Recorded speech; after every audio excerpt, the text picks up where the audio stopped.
Hello everyone, I'm Kei-Nova. If you're new, welcome to the channel, and if not, welcome back. Today we're finally moving past MechWarrior 2 and its expansions and onto the next mainline entry, MechWarrior 3.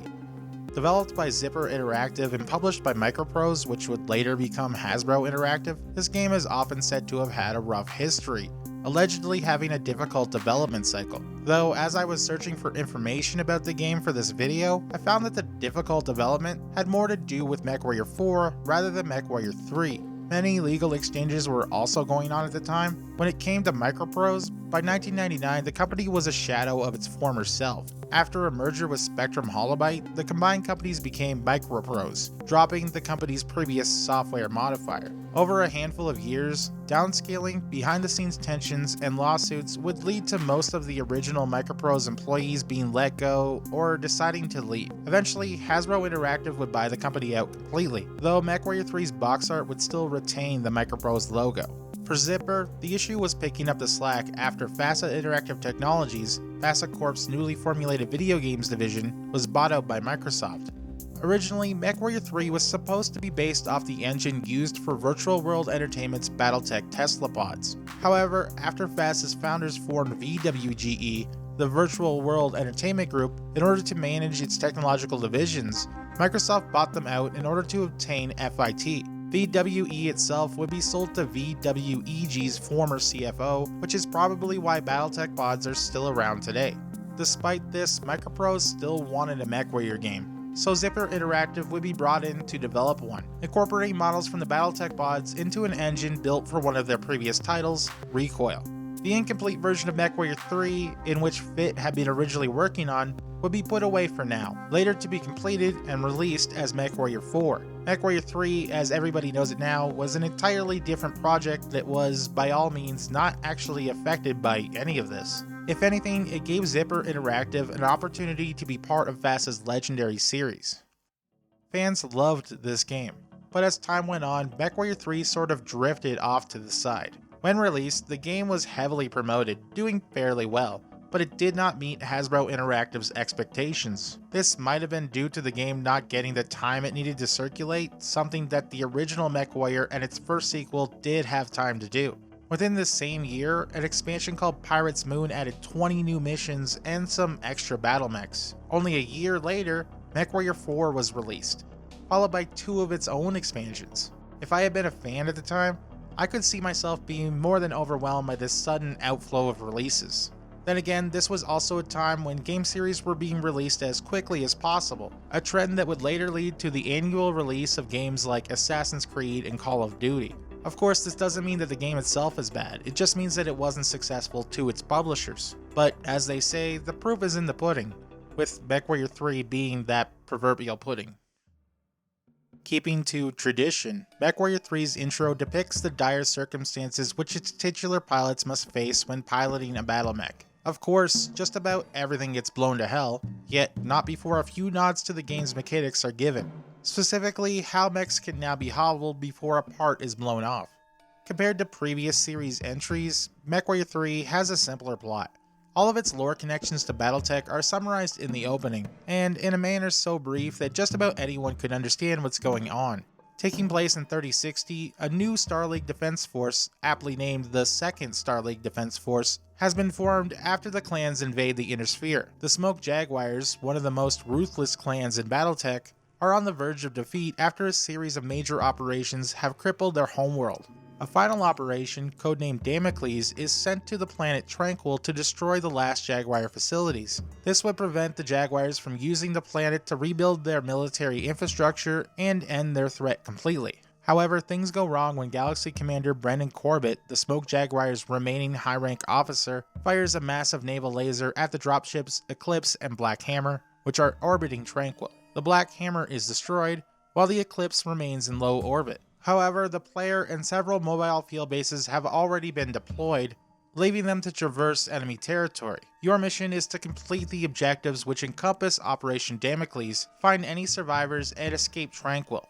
At the time, MechWarrior 3 created its own story, branching off Operations Bulldog and Serpent, a series of events conveyed through several novels, technical readouts, and source books. However, MechWarrior 3 eventually had a novelization called Trial by Fire, which canonized the storyline. So as of putting together this video, the game's story now fits neatly within the battletech universe. Besides the obvious graphical differences, which are outstanding in comparison to MechWarrior 2 Mercenaries, which was released only 2 years earlier, MechWarrior 3 has a lot of improvements that make it a standout entry in the series. These don't only apply to gameplay, but also how the story itself unfolds. Whereas MechWarrior 2 and its expansions had a little bit of voice acting throughout, the third game is fully voiced.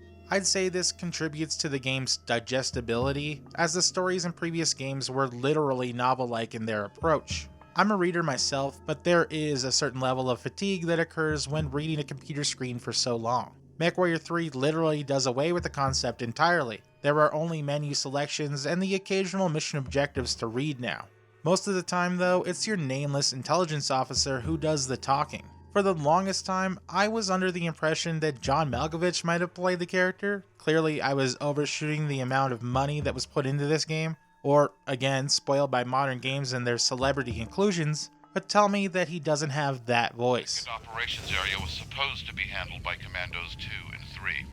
The Lance in Commando 3 has not been heard from. Looking for information on the game's actual voice cast, the only lead I could find was a listing on IMDb. It identified a man named Michael Mancuso as the intelligence officer's voice. Yet, Mr. Mancuso is also credited as a game designer. So either this person was pulling double duty, not really realizing that he was an excellent voice actor and should have probably continued with it, or this IMDb entry is dead wrong. Of course, it isn't just the intelligence officer's voice actor that did a great job. Just about everyone in MechWarrior 3 conveys their characters rather well. If you're familiar with the storytelling scene in other mech franchises such as Armored Core, where the focus never actually goes beyond briefings or the perspective of a mech, then you'll be at home here. I see you're back, 621. For the most part, either people are telling you what you should do or talking about something that happened, so it isn't like there was a whole lot of emotional height required for these performances either. In line with the base MechWarrior 2 game, MechWarrior 3 follows suit with linear progression, choosing not to include the freeform elements seen in the Mercenaries expansion.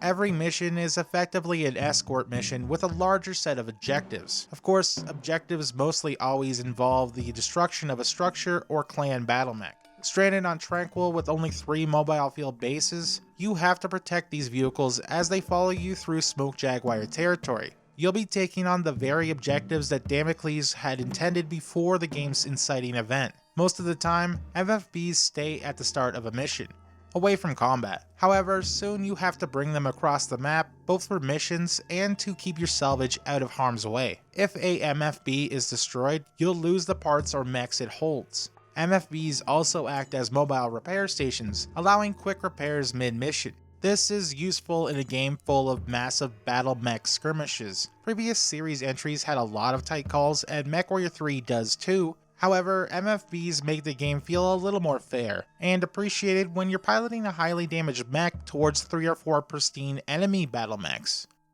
As mentioned, salvage is a crucial aspect of MechWarrior 3. By strategically destroying mechs, the player can salvage either individual parts or an entire chassis. Similar to previous games, these salvage components can be used to create personalized battle mech configurations, and as the game progresses, you can also assemble a party of mech warriors. Mobile field bases have a storage capacity of 300 tons for both parts and mechs, totaling 900 tons total storage capacity, as long as the FMBs remain intact. This value acts as the total amount of salvage able to be carried throughout the entire game.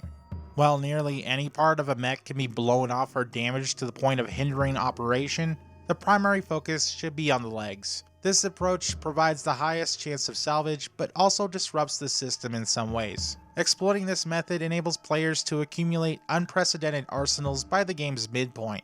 Subsequent missions yield so many rewards that the excess salvage, often totaling hundreds of tons, is almost always discarded. Unfortunately, this practice undermines many of the game's deeper possibilities, such as using weapon locks to fire volleys of missiles over buildings and land masses.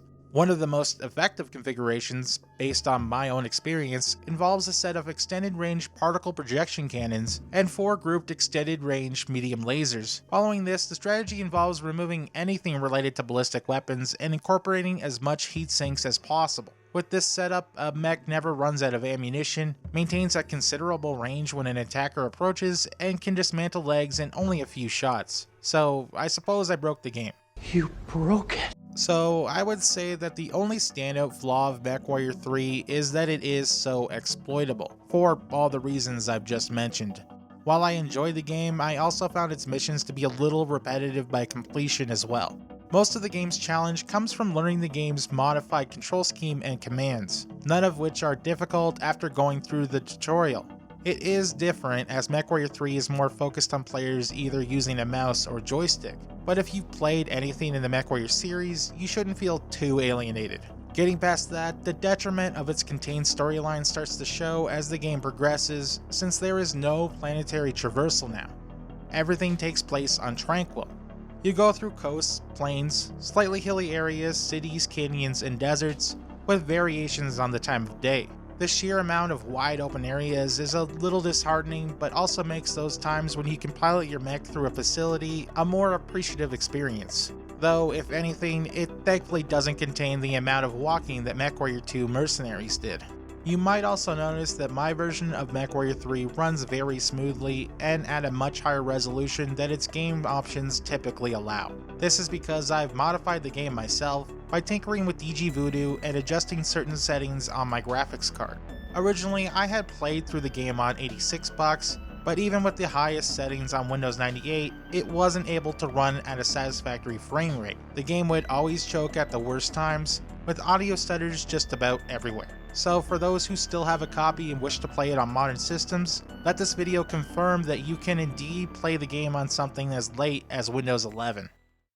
While MechWarrior 3 represents a substantial leap forward, its advancements are primarily attributed to the technological progressions within PC gaming during the late 1990s. Given the year was 1999, it was expected that graphics would improve significantly. The prior games were technically playable on a 486 system running DOS, with visual aesthetic not being a primary concern. MechWarrior 3 nearly tripled its requirements, evident in the showcase footage. Although environments would become somewhat repetitive over time, they undeniably exhibit a remarkable visual appeal. The alteration in storytelling is commendable, catering more to newer players than those who have played previous games or are familiar with battletech lore. While still relevant to those groups, it isn't exclusively designed for that subset of people. Part of me wishes that battletech's feudal themes had been more prominently incorporated rather than nearly excluded. Without them, the story feels like another Space Force vs. Space Bad Guys narrative, lacking the layered political structures that made stories within the universe so unique. Truly, MechWarrior 3 stands as an undeniably robust game. It's striking how little attention this installment receives, and my theory for this oversight may lie in MechWarrior 3's lack of surprise upon release and its limited compatibility options when compared to its predecessors, notably MechWarrior 2.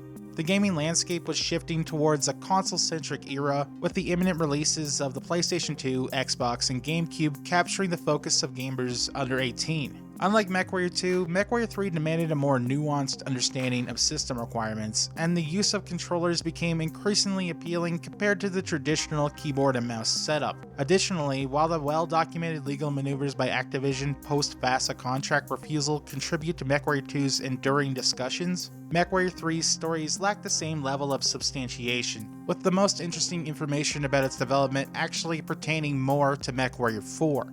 Anyhow, I'm Kei-Nova. If you've made it this far, thank you for watching. If you enjoy content exploring all forms of mech and mecha, subscribe for more weekly content revolving around those cumbersome war machines we all love. These videos also take a lot of time and work, so if you enjoyed what I've done here, please leave a comment and like to support the channel. Next Saturday, I'll be covering MechWarrior 3's Pirate Moon expansion, and hopefully I'll see you in that video as well.